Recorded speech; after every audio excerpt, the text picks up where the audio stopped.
열왕기하 23장 15절부터 20절까지 요시야가 베델에 세운 모든 단과 우상과 산당을 제하는 내용이 나와 있는데, 말씀 미리 드리면 여로보암 1세 때 약속한 거죠. 그러니까 약 한 300년 전에 약속했던 것을 이루시는 거고, 그 의미는 따라서 여호와의 이름을 이렇게 여호와께서 북이스라엘의 멸망과 북이스라엘의 타락과 남쪽 유다의 이 개혁을 통해서 여호와의 이름을 보여주셨다, 또 보존하고 계셨다는 사실을 알 수가 있습니다. 이스라엘로 범죄케 한 느밧의 아들 여로보암이 베델에 세운 단과 산당을 왕이 헐고, 또 그 산당을 불사르고 바아서 가루를 만들며 또 아세라 목상을 불살랐더라.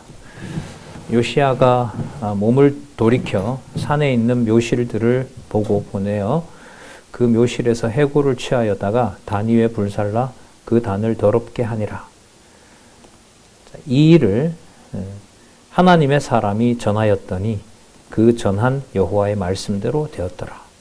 이걸 기록하는 자가 바로 이걸 기록한 거죠.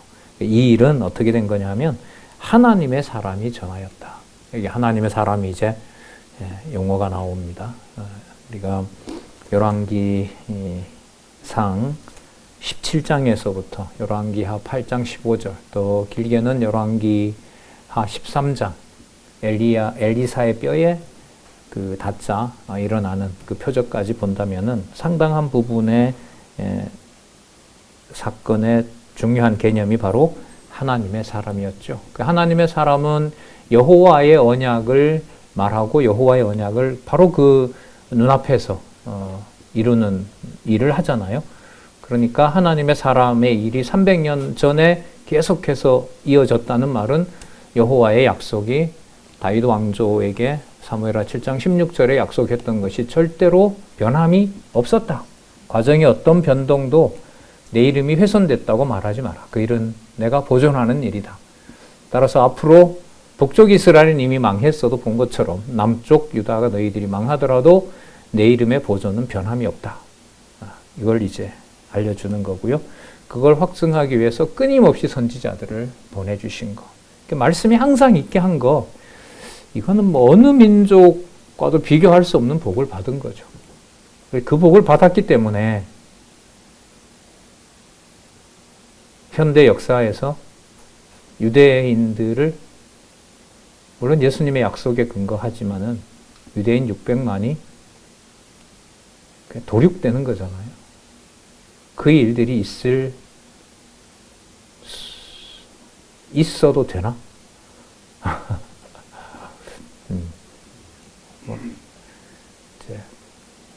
그 유대인 홀로코스트는 현대 사상에서 넘을 수 없는 벽이에요.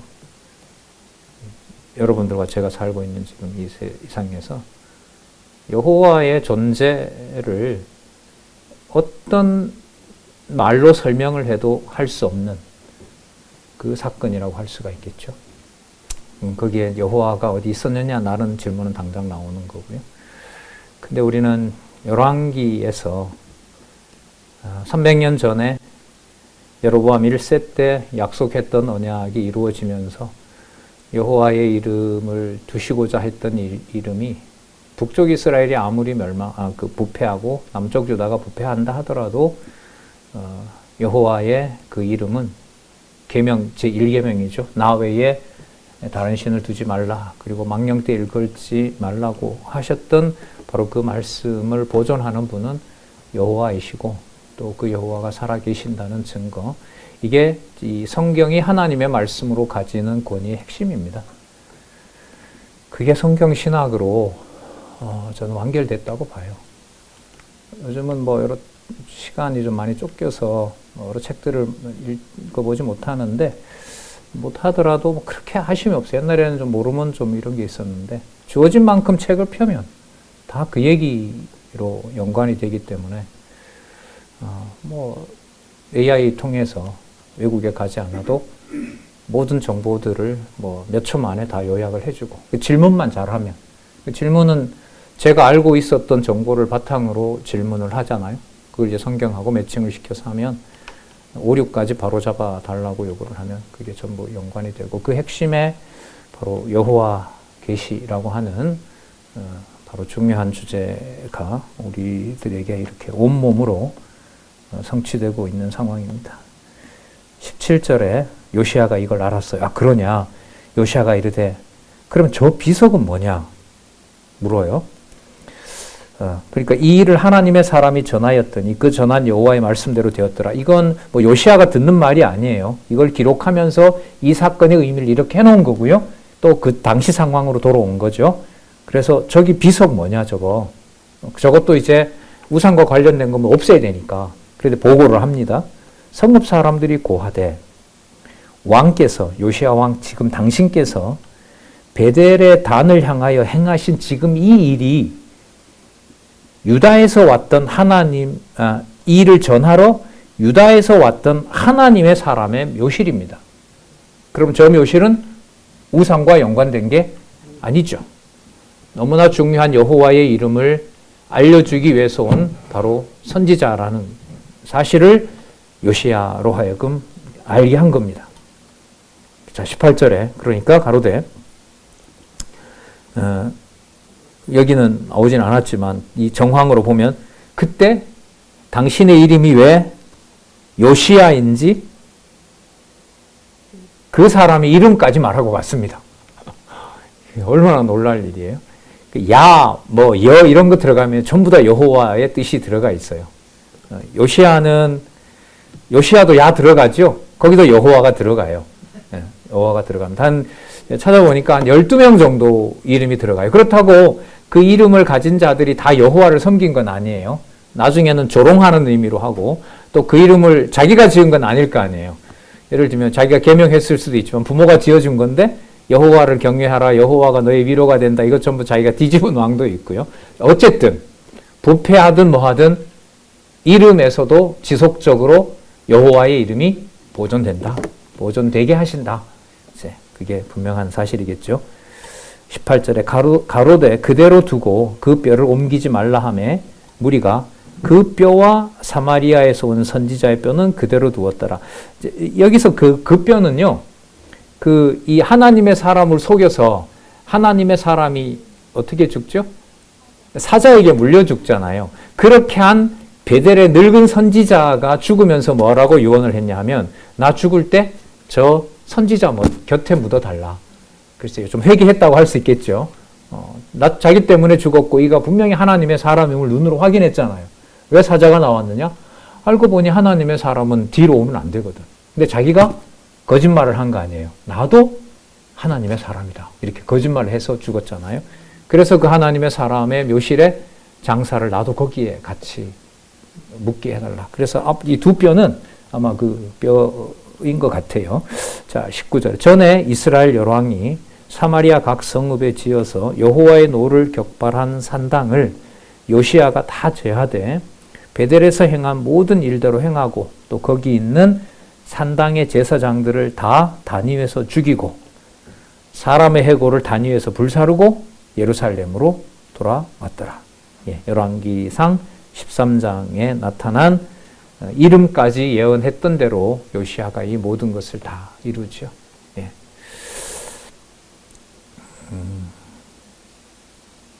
그래서 유례없는 6월절을 지키는 일이 그 다음에 나타납니다. 볼까요? 2518페이지에 거기 위에서부터 7번째 줄에 보면, 또 사람의 뼈를 내 위에 사르리라 하셨느니라. 삼상이 아니고요, 왕상입니다. 왕상이고요. 그 밑에 내려오면 왕상으로 되어 있었죠. 300년 전에 일이 이루어진 겁니다.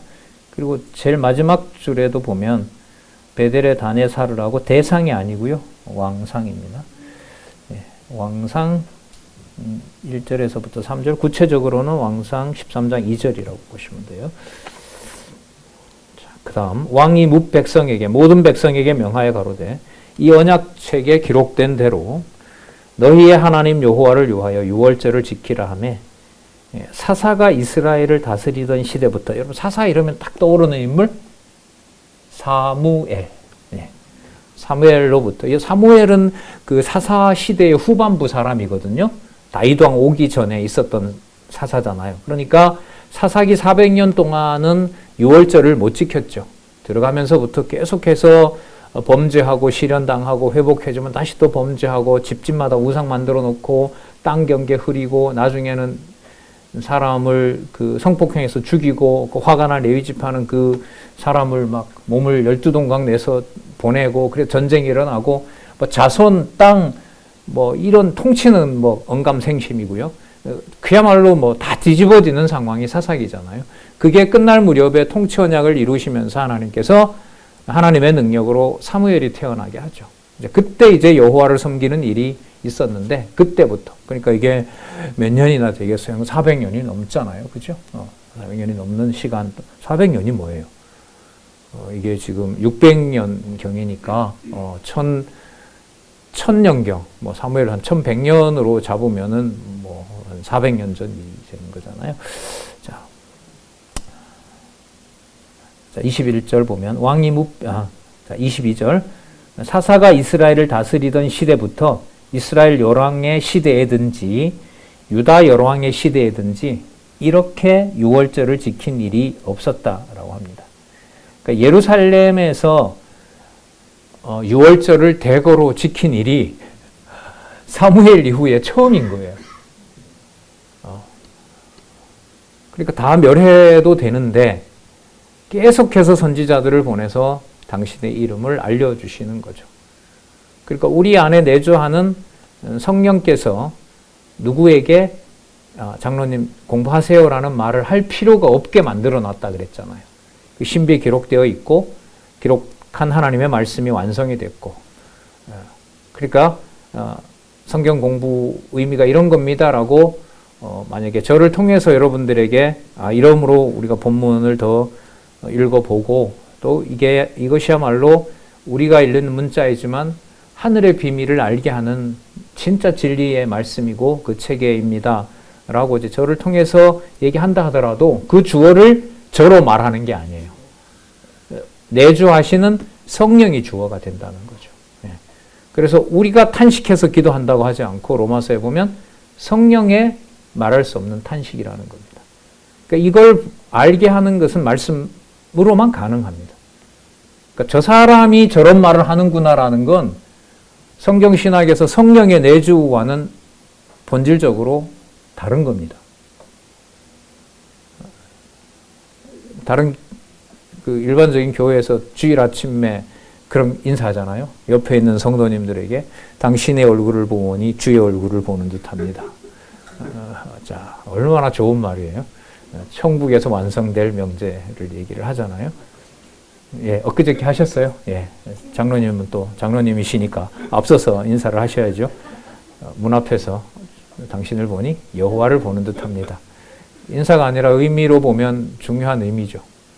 성령의 내주하는 역사 속에서 그 성령께서 그 입술과 표정과 모든 행위를 주관하신다는 것을 거기에는 복과 저주가 같이 들어있는 거예요. 말할 수 없는 탄식이 일어나게 되는 것까지 다 포함해서 그 모든 것들을 성령께서 하신다는 게 눈에 보이고 보이지 않고 깨달아지지 않는다면 사람에게로 가는 겁니다. 그걸 우리가 선택할 수 있으면 독립된 자유의지가 있죠. 저는 없다고 봅니다. 있을 수도 없고 줘도 관리 못합니다. 예. 자, 계속 볼게요. 23절 요시야 왕 18년에 예루살렘에서 여호와 앞에 이 유월절을 지켰더라. 역사가들의 추정에 의하면 요시야 왕 18년은요 622년입니다. 그 연도들이 상세하게 나왔으니까 거의 오류 없습니다. 이 연도를 한번 기억해 주시기 바랍니다. 622년 요시야 왕 18년. 자, 605년부터니까 이제 앞으로 몇 년 남았냐면 15년이죠. 15년 지나면 이제 예루살렘은 이제 무너집니다. 그렇다면 이 시대 사람들이 겹치는 거죠. 아, 그때 요시야 시대. 그때 이후부터 잘 섬길 걸. 자, 그건 우리의 감정인 거고요. 핵심은 여호와의 이름이 보존된다는 사실. 23장 24절에서부터 25절 볼까요? 요시야가 또 유다 왕 예루살렘에 보이는 신접한 자, 무당들이고죠. 박수, 점쟁이들이고요. 드라빔과 우상과, 드라빔은 각 개인 우상, 라헬이 안장 밑에 숨겼던 집의 그 우상, 드라빔, 그 다음에 각종 우상들, 가증한 것들을 다 제하였으니 이는 대제사장 힐기야가 여호와의 전에서 발견한 책에 기록된 율법 말씀을 이루려 함이라. 우상이라고 규정되어 있는 것들을 전부 다 없애버린 일이죠. 25절 이와 같이 요시야와 같이 마음을 다하며 성품을 다하며 힘을 다하여 여호와를 향하여 모세의 모든 율법을 완전히 준행한 임금은 요시야 전에도 없었고 후에도 그와 같은 자가 없었더라. 따라서 요시야에 대한 이 기록을 바탕으로 이제 여호와께서는 여호와의 이름을 관리하시겠다는 주권적인 섭리를 이제 한 15년 후부터 쏟아내시는 겁니다. 그건 레위기 26장에 약속되어 있고요. 신명기 28장 이후에 약속되어 있습니다. 복과 저주 언약이 이루어지면서 여호와의 이름이 극과 극으로 6월절에 찬양 부르는 것과 바벨론에 잡혀가서 곡소리가 나는 같은 입으로 두 찬양과 곡이 나오게 되는 그 경우로 여호와의 이름을 여호와께서 관리하시는 거죠. 예.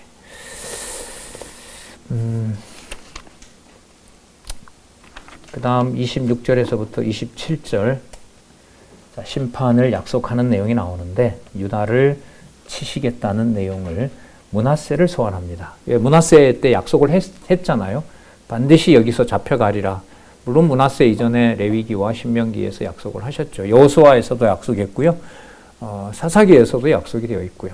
또 가까이는 아니지만 솔로몬이 성전을 다 짓고 난 다음에 이것도 한번 기억할 만해요. 열왕기 나중에 복습할 때 보겠지만 열왕기상 8장에 보면 솔로몬이 성전을 지어놓고 기도하지요. 그 기도 내용에 보면 붙잡혀가서 여기를 돌아볼 때 우리를 외면하지 마십시오. 그 말은 여호와의 이름이 보존되는 방식이 어떤 것인지를 솔로몬으로 하여금 기도 가운데 언약한 내용들이 나타납니다. 26절 그러나 여호와께서 유다를 향하여 진노하신 그 크게 타오르는 진노를 돌이키지 아니하셨으니 이는 므낫세가 여호와를 경록해 한 그 모든 경노를 인함이라. 자, 그래서 27절입니다. 여호와께서 가라사대 내가 이스라엘을 물리친 것 같이 유다도 내 앞에서 물리치며 내가 뺀 이 성 예루살렘과 내가 구별해낸 이 성 예루살렘과 내 이름을 예루살렘 거기에 두리라 한 이 성전, 그러니까 예루살렘 성전, 예루살렘 성과 예루살렘 성전을 버리리라 하셨더라. 그럼 여러분 앞부분에 요시야의 개혁 내용이 나오고 6월절까지 지키며 여호와를 온전히 이 나라 전체가 경외하고 여호와를 기억하게 한 이 사건을 바탕으로 그거는 조건 없이 주어진 언약이잖아요. 자, 이걸 보존하시는 방법이 어떤 방법이 되는 거죠? 므낫세에게 약속했던 대로 언약했던 대로 요시야에게도 이 일이 일어나서 여호와의 이름이 기억되므로. 그러니까 요시야의 개혁 정치 핵심은 요시야가 아니에요. 멸망하기 전 여호와께서 당신의 이름을 두시겠다는 300년 전 약속을 이루신 거예요. 그럼 기준으로 보면 향후 300년도 똑같이 만약에 대비를 한다면 향후 300년도 그 300년 동안 이런저런 모양으로 부패하고 타락하지만 여호와의 이름이 보존되게 하셨다면 향후 300년도 당연히 핵심은 바벨론에 끌려가건 돌아오건 그 모든 걸 다 뛰어넘어서 여호와의 이름을 여호와가 두시고자 한 약속은 이루어지는 겁니다. 그러면 그 방법으로 쓰신 것이 기록되어 있던 또 약속되어 있던 레위기 26장과 신명기 28장 이후 구체적으로는 28장 36절이에요. 신명기 28장 36절에 백성이 잡혀간다는 게 나오고요. 레위기 26장 31절은 성전을 헐어버린다는 말씀이 나올 거예요. 한번 확인할게요. 그래서 중요한 부분이라 레위기 26장 31절. 26장 31절. 그 땅을 황무케 하리니 거기 거하는 너희 제적들이 그것을 인하여 놀랄 것이라. 그 땅을 황무케 한다. 예루살렘 성 회파하는 거고요. 자, 황무시키고 신명기 28장 36절은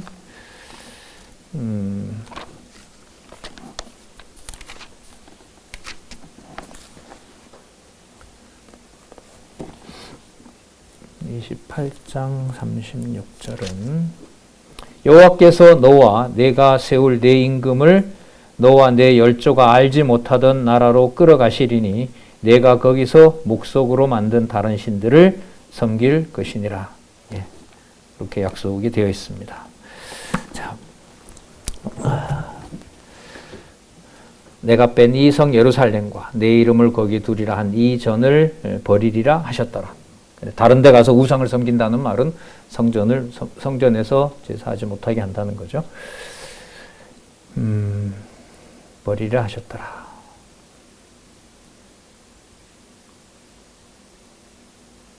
이걸 여러분 이런 흐름 속에서 하나로 여호와 중심으로 정리를 하지 않으면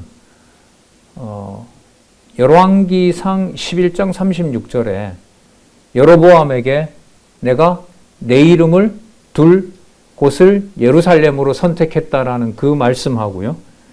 23장 27절하고 어떻게 돼요? 모순되죠. 그죠? 예. 그는 유다하고 어떤 계약을 한 게 아니에요, 하나님께서. 일방적으로 여로보암에게 뭐라 그랬냐면, 여로보암에게 예루살렘은 내가 이름을 둘 거니까 너는 나가서 나를 잘 섬기고 그곳에는 너네들 이름 두지 않겠다. 그리고 너네들은 계속해서 반란이 일어나게 되고 또 결국 망하게 된다. 이 약속이 이루어지는 거란 말이죠. 그런데 지금 이 23절에 보시면은 내가 뺀 이 성 예루살렘과 내 이름을 거기 두리라 한 이 전을 버리리라 하셨더라. 그러면 이게 일반적으로 설명이 되려면 범죄했기 때문에 망한 것이다. 그럼 범죄하기 이전에 했던 약속은 뭡니까? 당연 질문이 생기는 거죠. 그래서 여러분들과 이 시가서에 나타난 속성이 중요한 것이 바로 여호와의 신실성과 그 신실사심을 계시하는 방법이 뭐다고요? 주권성이라는 거예요. 절대 주권성이라는 거예요. 그리고 이 상황은 여호와의 이름을 두는 일을 육적인 예루살렘, 육적 유대 민족과의 육적 유대 민족을 통해서 보존하시는 일을 여호와께서 여기서 전부 다 허물어 버리는 거예요.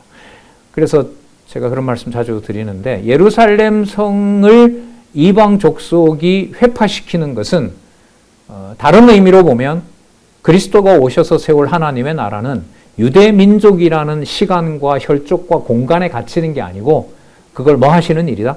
만방에 알리기 위해서 개방하는 일입니다. 그래서 잡혀간 다니엘이 바벨론 제국에 가서 총독이 되잖아요. 총리가 된다. 3인자가 되죠. 섭정이라고 보통 얘기하죠. 왕이 물러나면서 아들하고 둘이 1인자, 2인자가 되고 3인자가 세 번째가 다니엘이 됐다고 다니엘서에 나오거든요. 자, 그 일을 통해서 여호와의 이름을 바로 잡혀간 그곳에서 메대와 파사 제국까지 이어집니다. 다니엘은 그때 다니엘의 세 친구들이 거기서 죽을 뻔하잖아요. 사자굴인가? 네, 사자굴인 것 같아요. 자, 거기서 보호받는 것처럼 여호와의 이름을 여호와께서 보존하시는데 그 과정에 이제 육적인 예루살렘을 더 이상 허용하지 않겠다는 거죠. 그 약속이 레위기 26장과 신명기 28장 이후에서 약속된 것이 이루어집니다. 이게 그리스도가 오셔서 유대인들의 혈족을 분쟁시키러 왔다라고 하면서 와해시키고 예루살렘 성적 언약하신 대로 승천 후에 한 30여 년 후에 70년에 망명하게 되고요. 유대인들 한 사람도 남지 않게 하고요. 그리고 예루살렘의 이름도 바꿔버리고요. 그곳에 그 예루살렘 그 자리에 바로 이방의 신전이 생기게 되고 거기에 말씀을 전하는 이방인들이 생기고 그 약속들이 지금까지 이루어지고 있고 그리스도가 오시기 전까지 이 모든 일들이 이제 완성이 되고 진리의 말씀이 완벽하게 하나님 말씀이 이미 확증이 됐고 요 구조, 요 순서대로 그 권위가 확정된 시기간에 여러분들과 제가 살고 있습니다. 글쎄 더 이상 뭐가 추가될 게 있을까요? 여기에? 앞으로 성경 연구는 이걸 아무리 잘해도 여기 따라옵니다. 그러니까 예를 들면 열왕기 다음에 왜 역대기인지에 대한 설명을 아무리 기가 막히게 잘한다 한들 이 강론집 내용이 배제된 내용이 나올까요? 안 나옵니다. 나올 수가 없어요. 순서 바꾸는 거 스톱하라는 거 아니에요? 그 순서대로 현재 보존하신 그 말씀대로 증명해서 모두가 하나님의 말씀을 증명한다는 거죠. 그래서 이제 의구심이 아니라 혹시나 누가 어떤 걸 했는지 제가 신학 공부를 했잖아요. 거기에 이제 가장 성경적이면서도 가장 복음적이라는 신학자를 칼빈 이후에 누군가 그렇게 해서 이제 논란이 많고 성경도 가까이 가도록 한 그런 신학자들을 공부하고 또 그런 학교에 가서 들여다보고 이제는 거의 전하고 잘 지켜서 보존하게 하시고 여러분들 각자 주신 그 은사교회에서 이 말씀을 바탕으로 전하는 일, 그 일 외에는 다른 일이 없을 것 같습니다. 근데 어떤 방법을 쓰시려는지는 몰라요. 북쪽 이스라엘처럼 할지, 남쪽 유다로 할지. 하지만 한국 교회 상황은 너무너무 부유하죠. 장안중앙교회부터 시작해서 한국의 자산 가치가 지금 뻥튀기가 되고 있잖아요. 예. 3,000원도 안 하던 주가가 좀 내려갔지만 9,000원이 되는 이런 역사가 어디에 있었습니까? 예. 그리고 세금이 너무 많이 거쳤다잖아요. 세수가 늘 부족한데 세금이 너무 많이 거쳐가지고 우리나라가 세수가 올해 이만큼 걷어야 되겠다는 그 돈보다 벌써 반년도 안 지났는데 다 찬 거예요. 큰 회사들이 그 반도체 팔아서 많은 수익을 미국에서 유럽에서 좀 쓰려고 했는데 거기 놔두니 다 자기 걸로 뺏어가려고 하니까 전부 가지고 한국으로 왔잖아요. 그래서 저기 한 지역 남쪽에 서남 쪽에 4,000조를 쓴다는 거 아니에요. 용인에도 벌써 한 1,000조 넘게 썼죠. SK가. 국가 예산의 수십 배가 해당되는 나라가 이 나라가 된 거죠. 그 사이에 이제 한국 교회의 세속화 또 어떤 그냥 정주하려고 하고 말씀에 대한 어떤 관심들이 떨어지는 건 당연하죠. 예. 삼성의 반도체 직원들의 그 성과급이 억 단위가 됐잖아요. 유례 없이. 월급의 몇 배가 되는 성과급을 받았잖아요. 거기서 여호와를 찬양하는 일은 붙잡아주지 않으면 어렵겠죠. 사실. 자, 그런 면에서 보면 15년 후면 망할 남쪽 유다에 여호와의 이름을 간직하도록 하는 엄청난 일이 좀 뒤에 나옵니다. 예루살렘부터 시작해서 베델까지. 아까 베델까지 갔었죠? 베델에 가서 그 묘비 보면서 300년 전에 여호와의 언약이 이루어진다는 것까지 확인해 준 그 역사는 솔로몬의 번성으로 산당 짓는 것과 망해가지만 요시아를 통해서 여호와의 이름을 기억하게 해준 것과 대비를 한다면 후자가 복 중에 복이죠. 그런 의미에서 망할 만하고요. 징계 받을 만하고 또 당할 만하고 그 일이 열왕기의 제목인 그리스도의 통치 언약을 이루실 것을 예언하시면서 멸망할 것을 철저히 멸망시켜버리고 그래서 솔로몬이 모아놨던 우상도 다 쓸어버리고 솔로몬이 모아놓고 히스기야도 모아놨던 모든 성기명들을 얘네들한테 맡기면 이제 안 되니까 어디로 갔다가 바벨론에 갔다가 다시 돌아와서 70년 동안 청소 다 하고 그때 다시 세우는 것은 자 보세요. 유대 사람들이 이 전을 우리가 세웠다라는 말을 할 수 있을까요? 없죠. 세웠다고 하더라도 자 이걸 우리가 이제부터 잘 관리하자라는 말도 될까요? 안 될까요? 안 되죠. 이미 실패했으니까. 이미 육적으로 예루살렘을 관리하는 것은 성전을 관리한 것은 이미 그 시한이 다 된 거예요. 할 수 없다는 걸 조상들이 보여줬으니까. 그러면 바벨론 포로 이후에 세우는 성전과 그 성전을 관리하는 것은 전적으로 누구 손으로 가야만 되고 가고 있다? 여호와께로. 그러니까 누구 오실 준비를 하는 거죠? 메시아 올 준비를 하고 있는 거예요, 거기에서. 그래서 선지서가 패망과 회복이라는 두 구도가 어떤 거는요, 한 구절 안에 그렇게 나와요. 시작하는 말은 아브라함, 이삭, 야곱인데 그게 끝나고 내가 이 일을 앞으로 이룰 것이다. 예레미야 31장에 내가 그 마음에 내 원하는 영을 두고 그 영이 이루어 갈 것이다 라는 약속이 이루어지는 거라고 할 수 있죠. 자, 그래서 놀라운 말씀입니다. 27절 그 균형을 잘 가지고 보셔야 된다는 겁니다. 자, 그래서 망해가는 과정도 여호와 이름의 보호 방법이다.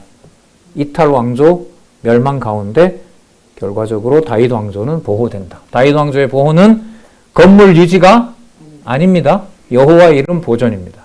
그게 명확하게 우리가 확인하시는 것이 중요합니다. 자, 28절. 자, 나온 김에 더 말씀드리면 25장으로 끝나는데요. 25장의 끝에 가면 바벨론에 가서 폭삭 망했더라. 이렇게 끝날까요? 아니죠. 아까 그 망하기 전 시드기야 앞에 여호야김이고 그 앞에 여호와긴이잖아요. 긴. 그 여호와긴이 잡혀가서 바벨론 왕처럼 대우받도록 하는 것으로 열왕기가 끝납니다.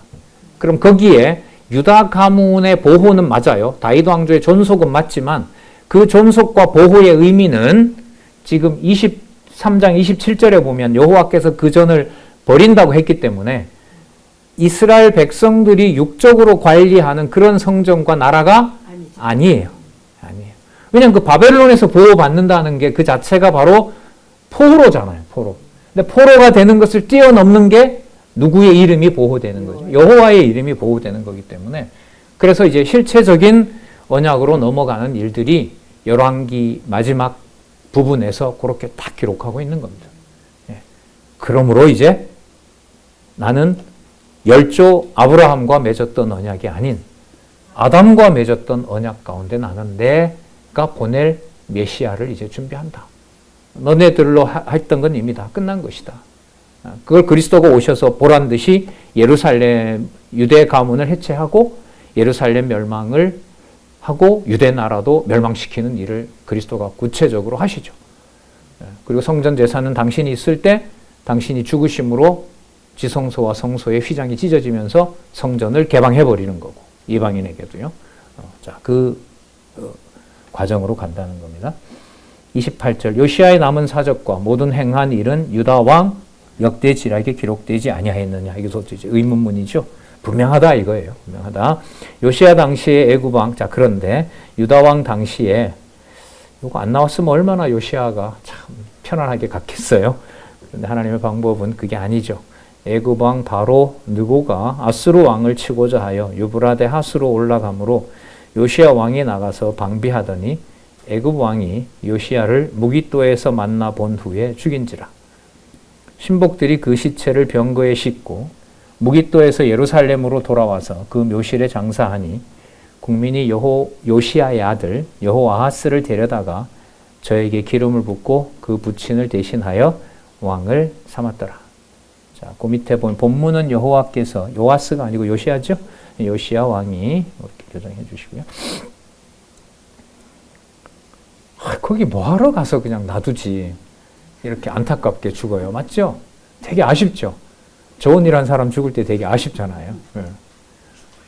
죽어야 돼요? 이렇게 죽어야 돼요? 근데 아까 여호와께서 평안히 보낸다고 했잖아. 이게 평안한 건가?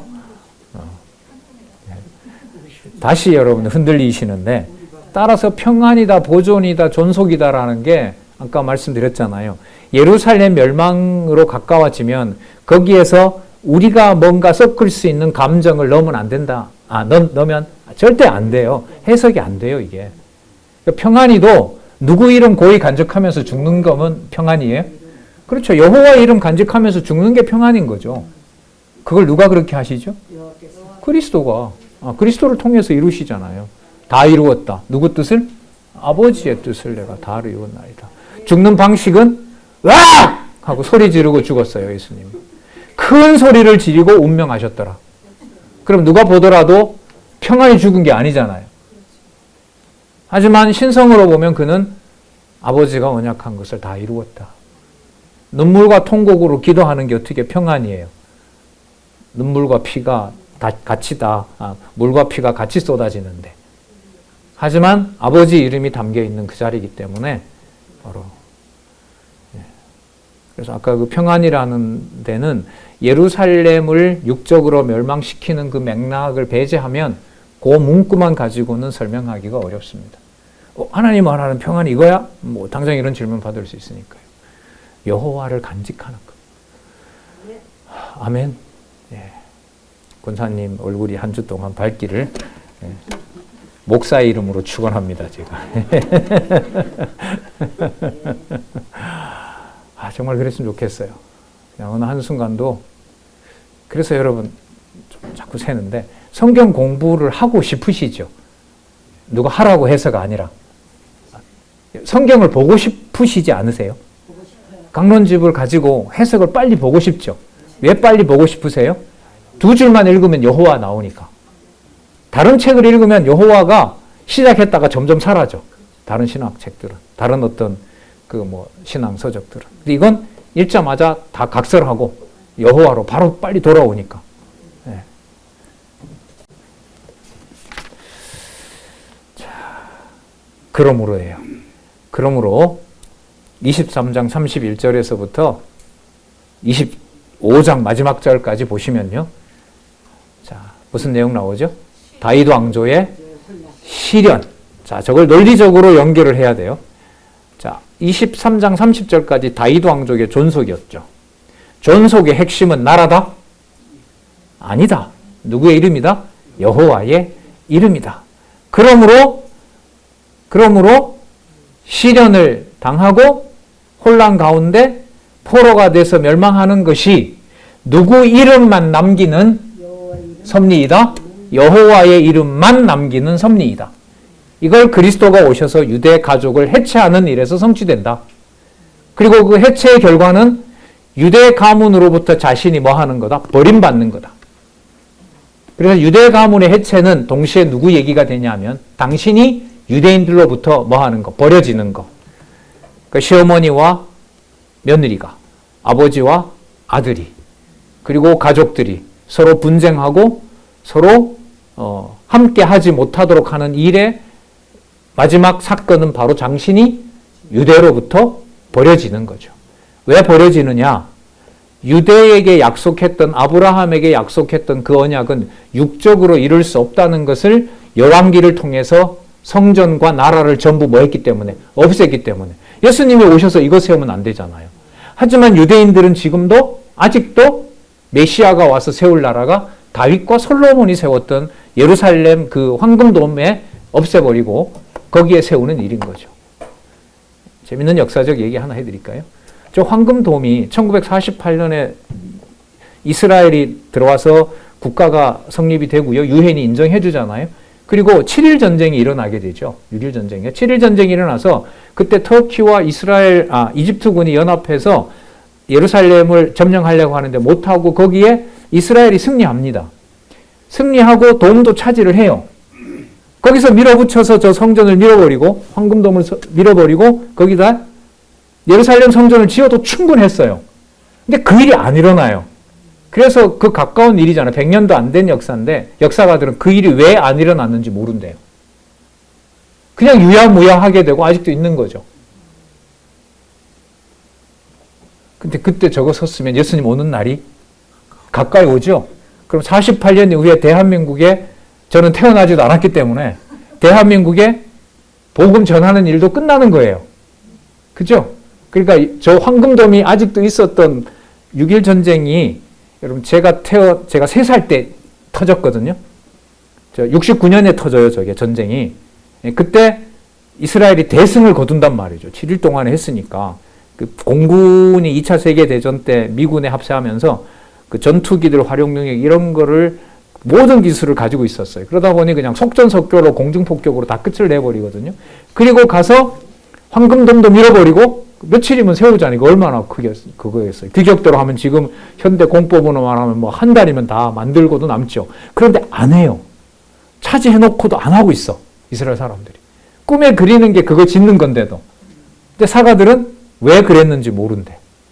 그때 영국이 지배하고 있었거든요. 영국이 말릴 리가 없죠. 그럼 해라. 그러다가 분쟁이 일어나서 지금까지 오는 거죠. 하나님 감사합니다. 그때 황금돔 지었으면 저는 여호와 몰랐습니다. 너무 이기적인 것 같고 그런 해석이지만 뭐 그 의미가 그런 거죠. 여호와를 찾게 하시는 역사 가운데 그런 일들이 섭리가 되는 겁니다. 자, 다시 돌아와서요. 여기에 시련은 육적 이스라엘을 끝내고 육적 이스라엘로는 도저히 내 이름을 둘 곳을 이제는 만들지 않겠다. 그래서 어디로 돌아간다? 과거 아담에게 약속했던 그 에덴 동산을 나는 지금부터 회복하는데 아브라함의 방식으로 자손 태어나게 안 하겠다. 그래서 이사야 7장에 가면 누가 잉태하여? 레아가 잉태하여? 라헬을 잉태하여? 아니에요. 처녀가 잉태하여. 그럼 무슨 언약부터 누가 이루신다? 자손 언약부터 유대인 방식으로 안 이룬다. 내가 이룬다. 그래서 내가 아버지가 되겠다. 내가 왕이 되고 느부갓네살이 아니 고레스와 같은 왕, 고레스라는 이름도 200년 전에 하나님이 주십니다. 아까 요시아도 300년 전에 그 이름을 얘기했잖아요. 이사야 선지자를 통해서 다음에 그 왕이 일어나는데 그 왕 이름이 고레스라고 유대문헌에 써 있어요. 그 200년 후에 고레스라는 왕이 등장해서 바벨론을 없앤단 말이죠. 그래서 이사야가 66장인데요. 10분의 1이 고레스 얘기입니다. 근데 그 고레스는 유대민족이 아니잖아요. 그럼 어느 나라 왕이죠? 이방 왕이죠. 근데 이방 왕이 무슨 노릇을 해요? 왕직, 선지자직, 제사장직을 다 해요. 그 왕이 3직을 다 수행합니다. 53장에 보면. 그러면 벌써 선지서 내용의 무게는 절반은 패망. 어디 패망? 육적 이스라엘 패망. 남쪽 유다 패망. 회복은 역대기 1장 1절에 있던 마지막 아담을 통해서 성취. 그걸 저도 아는데 그리스도가 모르시겠어요. 그래서 그리스도의 첫 마디 그 친히 말씀하시는 마태복음 5장에서부터 심령이 가난한 자는 복이 있나니라는 그 기록에서부터 시작하는 이 회복의 역사. 그것이 바로 열왕기상 23장에서부터 마지막 왕조가 혼란스럽게 되고, 혼란스럽게 된다는 말은 여호와를 섬기는 일이 일어나지 않았다 이렇게 보시면 돼요. 그래서 뭐 하게 된다? 멸망당하게 된다. 그러니까 여호와가 세워놓은 느부갓네살의 정권을 왕조 입장에서야 대적이겠죠. 하지만 예레미야를 통해서, 에스겔을 통해서, 오늘 이 내용에 보면 다른 선지자를 통해서, 이걸 그달리아를 통해서 이건 여호와가 세운 것이다. 한가하지 말고 가서 살다 오자. 그리고 여기 포도원 농사를 짓게 하거든요. 그 말은 그 땅이 계속 뭐 된다? 유지된다. 성전은 대신 황폐화되죠. 땅은 보존되죠. 그러면서 이제 돌아왔을 때 성전이고 예루살렘 성이고, 예루살렘 통치자는 그때 여러분 느헤미야가 돌아오지만 그 사람은 왕이 아니에요. 총독입니다. 그냥 유다 족속으로 와요. 왕이 없다고 하나님이 약속하셨기 때문에. 그래서 돌아와서 왕국이든 다윗 유다 왕조든 예루살렘 성이든 그 관리는 누구 손으로부터 떠났다? 인간의 손을 통해서 관리하는 걸 떠났다. 그게 다윗 왕조의 존속이고 혼란이고 포로로 잡혀가는 자손 땅 통치 언약이 성전에 대한 유대인들의 관리가 전부 끝이 나는 내용이 바로 열왕기 마지막 부분이라고 보면 됩니다. 그러면 끝내는 것의 목적은 누구 이름만 남긴다? 예, 그것만 남긴다. 그리스도의 몸이 끝장이 날 때, 그때 버려진 것처럼 보이는 함성과 함께, 울부짖음과 함께 그 입에 고요하게 다 이루었다라고 운명하시는 것하고 직접 연결이 되죠. 또 하나 추가하면 그리스도께서 바로 그 성전을 헐어라. 3일 후에 내가 다시 짓겠다는 바로 부활 언약하고도 연관이 되죠.